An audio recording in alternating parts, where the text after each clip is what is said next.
Alors la Chine, la Russie, le Brésil, l'Inde et l'Afrique du Sud, les pays du BRICS veulent imposer une monnaie commune pour le commerce international. Les médias parlent même d'un nouvel ordre mondial. J'en ai déjà parlé il y a plusieurs mois, je t'en reparle aujourd'hui, il y a une raison. C'est très simple, ils ont maintenant franchi le premier pas. Ils ont vendu un montant record de bons du trésor américain. Et ces ventes-là vont grandement impacter le marché des crypto-monnaies. Je vais tout expliquer. Alors aujourd'hui, je vais te parler d'un changement qui va tous nous affecter. Non seulement parce qu'il va modifier quels pays et quelles monnaies seront les plus puissants dans le monde, mais aussi parce qu'une blockchain internationale soutenue par des gouvernements pourrait rendre obsolète une grande partie du système bancaire actuel. La vidéo d'aujourd'hui est particulière parce qu'on va parler d'économie mondiale, mais tu vas voir qu'il y a une très forte corrélation entre ce que vont faire les BRICS et le monde des crypto-monnaies. Bon allez, on perd pas de temps, on commence. Alors, la Chine vient de faire un mouvement crucial dans le plus grand marché du monde. Non, ça n'est pas le marché des actions, ça n'est pas celui des crypto-monnaies. Je te parle du marché des obligations qui est 3 fois plus grand. En gros, pour faire simple, on va revenir à la base. Une obligation, c'est quoi? Une obligation, c'est une dette. C'est un papier que le Trésor américain te donne en échange d'un prêt d'argent au gouvernement. Et ce papier, il te permet de récupérer ton argent avec un petit rendement à une date fixée.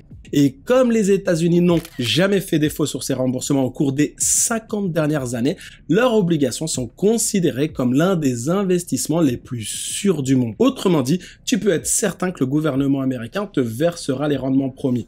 En somme, un gain sans risque. Et donc, ça a naturellement conduit non seulement des investisseurs privés, tout un tas d'investisseurs privés, mais aussi des pays du monde entier à prêter de l'argent aux États-Unis en échange d'obligations, c'est-à-dire en échange d'intérêts versés par les États-Unis à ces pays. Parce que, je me répète, mais c'est l'un des moyens les plus sûrs au monde pour obtenir des gains.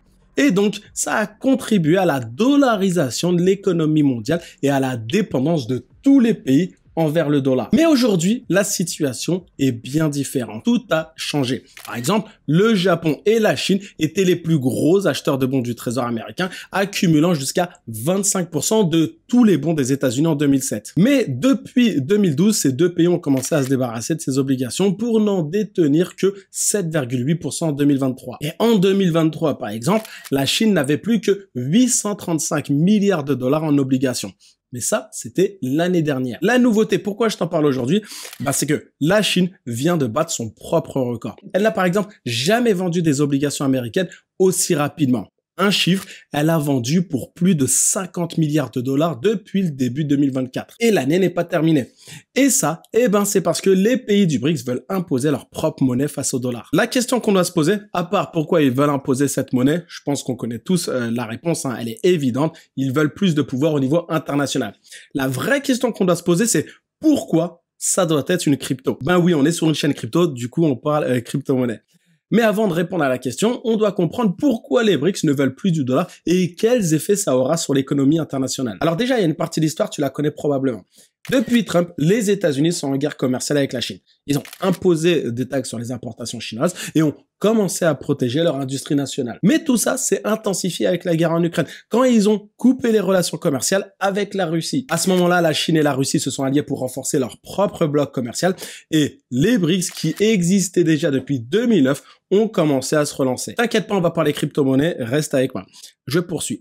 Alors, quelque chose de similaire s'est produit avec la nouvelle route de la soie que la Chine a lancée en 2013, mais qui commence à vraiment prendre de l'ampleur ces dernières années. Une petite parenthèse, la nouvelle route de la soie, c'est quoi? C'est un plan de la Chine pour investir dans divers pays en échange d'un accès à leurs ressources. Et cette partie, c'est la plus connue, elle a fait la une des médias. Mais c'est aussi pourquoi la Chine se débarrasse aujourd'hui des bons du Trésor américain. En gros, ça veut dire quoi?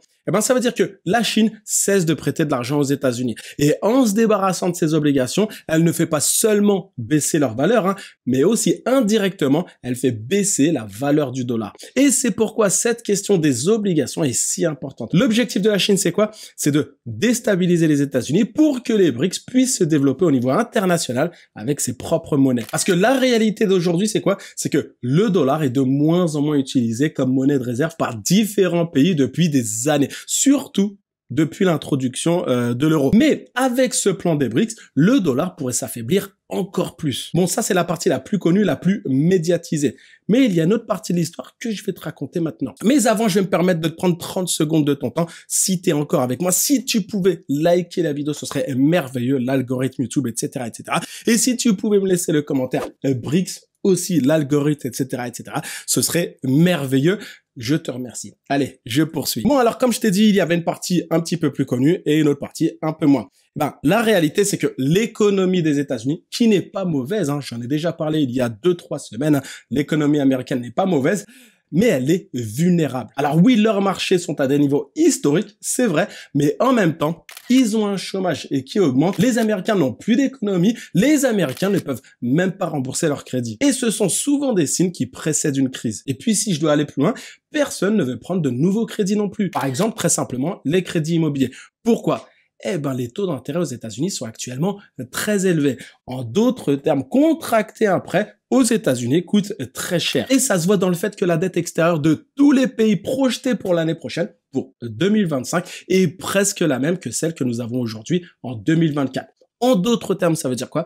Ça veut tout simplement dire que les pays n'ont pas contracté de nouveaux prêts en plus de ceux qu'ils avaient déjà parce que ils sont trop chers aujourd'hui. Et ce dernier point, la question des crédits, est là où tu verras que tout ce que j'ai dit précédemment s'emboîte et c'est ce qui nous amène enfin à parler des crypto-monnaies. Et ce problème des crédits aux États-Unis est une opportunité pour la Chine qui en profite pour promouvoir toutes les monnaies de tous les pays membres des BRICS et les positionner comme une alternative internationale au dollar.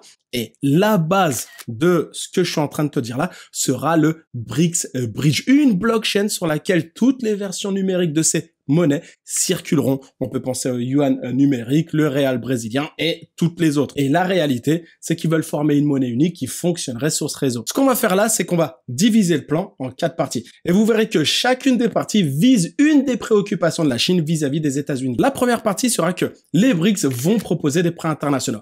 Pas en dollars, dans la monnaie, dans les monnaies des BRICS. Et comme tu peux l'imaginer, ils vont proposer des prêts à des taux d'intérêt bas pour attirer le plus de pays, contrairement à ce qui se passe avec le dollar, où les taux sont actuellement très élevés. La deuxième partie, juste avant, j'ai parlé de vulnérabilité de l'économie américaine. Si les BRICS parviennent à faire progresser leur monnaie numérique, ça pourrait affaiblir le dollar et provoquer une crise aux États-Unis. Pourquoi? Parce que je te l'ai dit, ils sont actuellement vulnérables. La troisième partie, tu te souviens que je t'ai dit que tous les pays du monde investissaient dans des obligations américaines.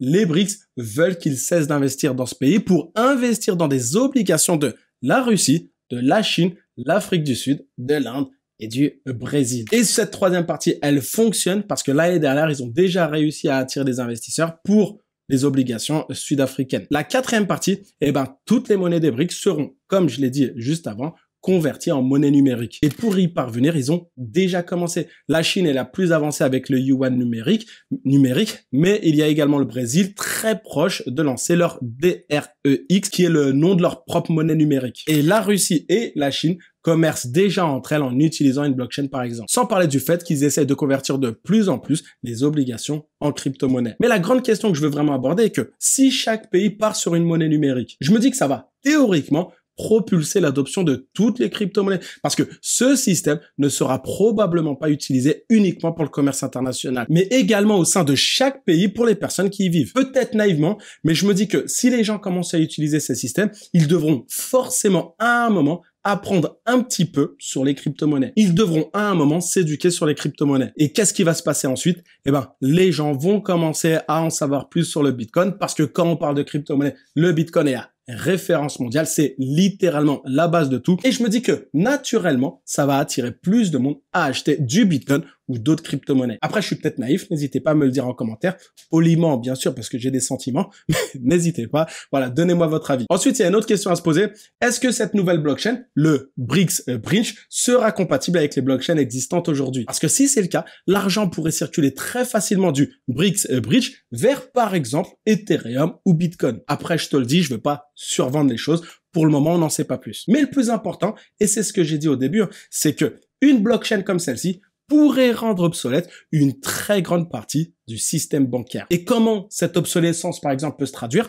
Je me dis que aujourd'hui, Ce sont les banques qui te fournissent ton compte bancaire. Demain, tu as besoin d'un compte en banque, bah, tu vas dans une banque. Mais si aujourd'hui, les pays membres des BRICS commencent à utiliser ce nouveau réseau, eh ben, avec cette nouvelle blockchain, ton compte ne sera plus fourni par la banque, mais sera directement sur la blockchain. En d'autres termes, pour faire très simple, les banques ne seraient plus responsables de te fournir un compte pour garder ton argent. Et je me dis que l'impact le plus fort se fera aussi sentir au niveau international, parce que c'est là que la blockchain peut vraiment avoir des conséquences politiques pour le dollar. Parce que si le dollar est aujourd'hui utilisé pour le commerce international, c'est en grande partie parce que presque toutes les banques du monde ont déjà leur système construit autour du dollar. Et en d'autres termes, même s'il existe un système international pour effectuer des transferts bancaires, on peut penser au SWIFT par exemple, chaque banque a son propre logiciel et sa propre manière de gérer les comptes en dollars. Mais avec une blockchain, on pourrait construire un système unique où fonctionneraient les comptes des clients et en même temps, le système pourrait effectuer les transferts entre les différents pays, comme par exemple les transferts SEPA qui fonctionnent déjà en Europe. Et je me dis que le résultat d'un tel système serait que les banques ne pourraient pas résister à le mettre en œuvre parce qu'elles n'auraient plus d'excuses. Aucune excuse parce que tout ça aura déjà été créé. On serait sur un système unique. Après, ça rendrait beaucoup plus facile la chute du dollar en tant que réserve internationale face aux monnaies des BRICS et face à la monnaie unique des BRICS si elle est lancée. Et donc, pour conclure, une partie du système bancaire actuel deviendrait donc directement obsolète. Je sais que la vidéo d'aujourd'hui est différente de ce que j'ai l'habitude de vous proposer, mais voilà, c'est un petit peu l'objet de la chaîne, hein, de pouvoir nous éduquer sur tous les sujets qui concernent de près ou de loin les crypto-monnaies. Là, je pense qu'on est dans le thème. Je t'invite à poursuivre avec cette vidéo. Je parle des BRICS, je parle également des BRICS dans cette vidéo. Clique dessus, super important. Si tu es encore avec moi, like la vidéo. Tu peux me le montrer encore une fois en me laissant le commentaire BRICS, super important. Prends soin de toi et à bientôt.